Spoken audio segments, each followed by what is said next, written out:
there! I'm author Sarah A. Chrisman. And I'm Gabriel Chrisman. And today we're going to be discussing The Revenge of Analog by David Sachs.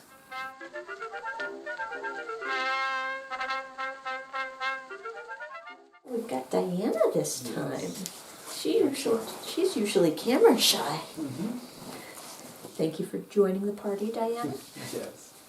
So, The Revenge of Analog, I didn't like this one quite as much as some other books we've read on this topic, but it's still good to discuss. Absolutely. Yeah, this one came out in 2016, and it primarily focuses on, analog technology as a luxury good. It's been revived by various sort of hipster groups. Yeah, which is not what I was expecting. No, there are a few areas in which he discusses a lot of where digital projects have fallen flat, like in education. Right. And that's some pretty important stuff. He discusses. And that's why I thought the book was actually worth discussing, and those are the parts of the book I liked. Mm-hmm. And so, let me get my glasses on. There's a bit in here where he talks about, here we go.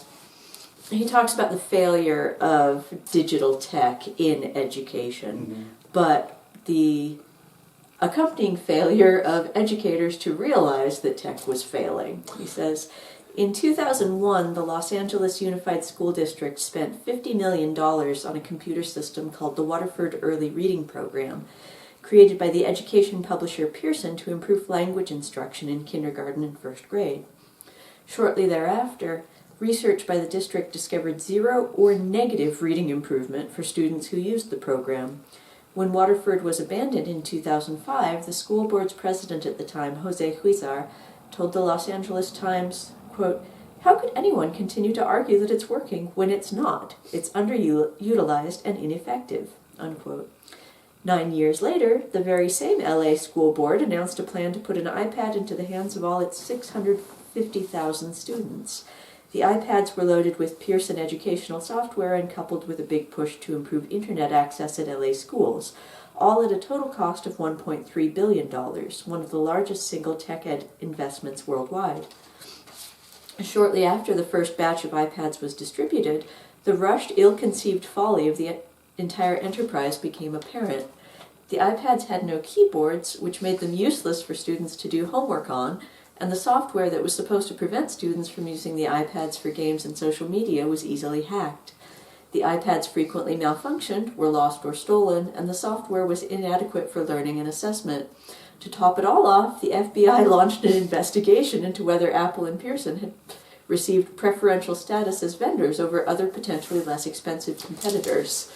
It seems like a likely possibility, especially given that sort of partnership had existed before.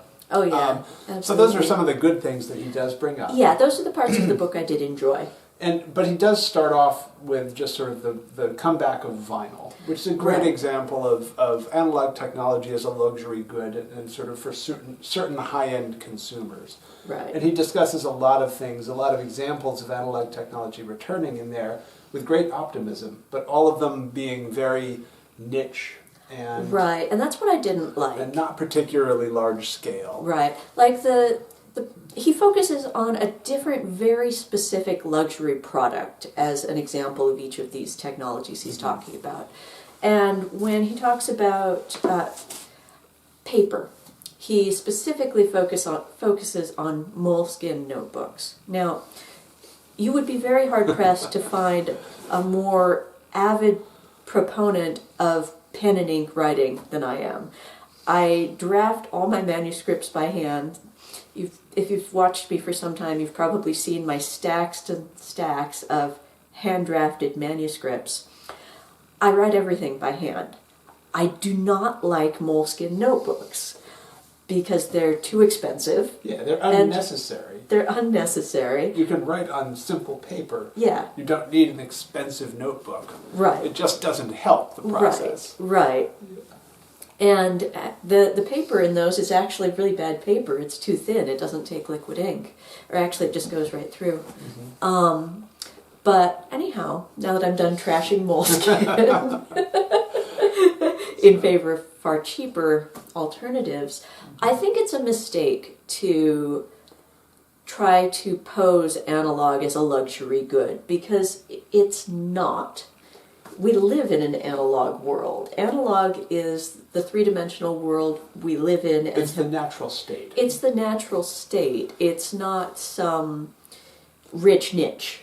Right, and it shouldn't be. Right. And it's seeing the sort of high-end versions of things returning in popularity and maybe coming out as an expensive alternative to the mainstream digital version. It's looking at things the wrong way. It's looking at it the wrong way. Yeah. So, and in many of the cases that he brings up in here and presents analog versions of technologies as a luxury good, such as with vinyl, there are cheaper ways to do it. Absolutely. He talks about a lot of companies that are making some very expensive analog turntables and things like that. But in all those cases, you can go and buy a cheap, used, old turntable from a thrift store. Right, right. And it doesn't have to be the luxury good. Right. You can spend, you can throw away $20 on a Moleskine, or you can get a 25-cent notebook. And the analog world is not a rich niche for elite snobs. Yes. Notice my Freudian slip there. Yes. The analog world is the birthright of every human being and every creature on this earth. And I think it's important to remember that. Absolutely. And I do think it's really good to sort of acknowledge that. But I think it's wrong to position it as a luxury good to try to make it more desirable. Yeah, for people. You think it's important to acknowledge that it has been a luxury good. It has been turned into. It's being turned into a luxury good by certain fragments of the market. Right. But it's better to understand that this is in fact the default state. Right. Right. And that there should be less expensive ways to do things using a lot of analog technologies without having to buy the very most expensive options, which are what he mostly discusses. Right, it's what he focuses on. Right. I think partly that comes from those are the people he's marketing the book to. Correct, and I think that is very true. Yeah, yeah.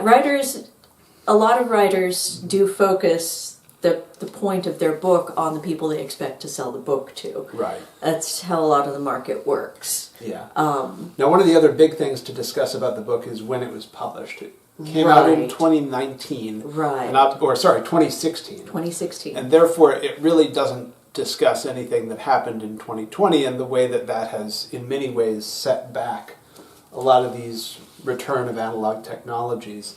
And it definitely set back certainly the world of education. The world of education. Yeah. Because it simply meant that everyone suddenly relied purely on technology to do a lot of things, on digital technology. And I think that has been a resounding failure. Yeah. And I think that we're still dealing with the aftermath of that. Well, I think society's going to be dealing with the aftermath of that. I hate to say it, but for the rest of our lives, because certainly the lifespan of you and I, because it's been very long established that the most crucial years in education are the kindergarten years and the ones surrounding the kindergarten age. And those kids are younger than us. The ones who were in kindergarten and first grade in 2020, obviously they're younger than us. A lot younger than us. They're a lot younger than us. And so, unless we get touched by the good fairy who lets us live forever, they're going to be around the rest of our lives. And they were harmed in a very big way by the events of the year 2020 because it interfered so dramatically with their education. It's interfered dramatically with the transmission of a lot of things that were assumed knowledge about how to use libraries, about how to read books, how to write, You can't how to deal with other people. You can't teach handwriting in any meaningful way through a screen. It has to be physical manipulation Tactile. of a pen and paper. That's just how handwriting works. And it just, I equally feel that you can't teach people how to interact meaningfully with other people through a screen. And that's a huge key to learning and to doing many other things. Absolutely, absolutely. Which is a problem. It is a problem. Yeah, and even, I think that the events of 2020 even interfered with the limited focus that he has in this book, because it even interfered with the sale of the most expensive analog goods as luxury goods, because it disrupted the economy. People don't have as much money anymore to spend on luxury goods. And a lot of the small companies that were selling those were not as good about making that transition to online. And most of the purchasing people did online in 2020 and afterwards has all been through the very largest online sellers who do not sell niche specialty items. Right. Well, now I suppose the flip side of that is that the non-luxury analog goods that we were talking about as being, just the building blocks of the real world, those have always and will always be cheaper than digital versions. At least most of the time, yes. Right. And so as... One exception. The one he does discuss it here. Film. Absolutely. That one, really, the only way to get it these days is as a high-end luxury good. Right. And that has to do with the reduced economy of scale for making the film products. And just the complexity of the process. I was kind of fascinated at how complex a Polaroid snapshot is, that it's a 26-layer sandwich of different... that was incredible to read about. And if anyone does want to read something that's really well written on just the difficulties of bringing back film technology, that's one section of this book that I do highly recommend. Yeah, and that's a very interesting section. He also touches very briefly on motion picture making, and he points out that producers actually were starting to go back to physical props and makeup because they realized that no matter how good of an actor they were working with, even the very best of the best actor still acts differently when they're interacting with a real person or a real thing as opposed to a blank space that's going to have CGI put into it later. Right. They can't help it. None of us can help it. We are creatures of physical space. Yeah, absolutely. Even the best people can't pretend they're interacting with something physical when there's nothing there. Right. They can do their best, but their best is going to be better when there's something that they are actually interacting with. Yes. So, good book, raises some good points. A little dated at this point because so many things have gotten shaken up after 2020. Right. But still an interesting book. Yeah, definitely one that I would encourage people to read if you're interested in, what technologies were displaced by digital and changed, and how we potentially are going to get back to using a lot of these. Yeah. So, what do you think the biggest takeaway should be? Biggest takeaway. Well, for me, the biggest takeaway is still that analog is the best solution for many of these things. Absolutely. And that, sure, digital may be more widely available, may be cheaper, may be promoted heavily by large companies that want to make lots of money off of us, but it is not the best for human understanding, human learning. It is not the best for even listening to music when it came to vinyl and things like that, because honestly, we are analog beings. We live in an analog world. Sometimes that is just the best solution. Absolutely. And I think that much is a really good takeaway from the book. Definitely. Yeah. Definitely. So, thank you for watching today. We hope you enjoyed this video. If you did, please give it a nice thumbs up. And remember to tell your friends about my books. Happy reading.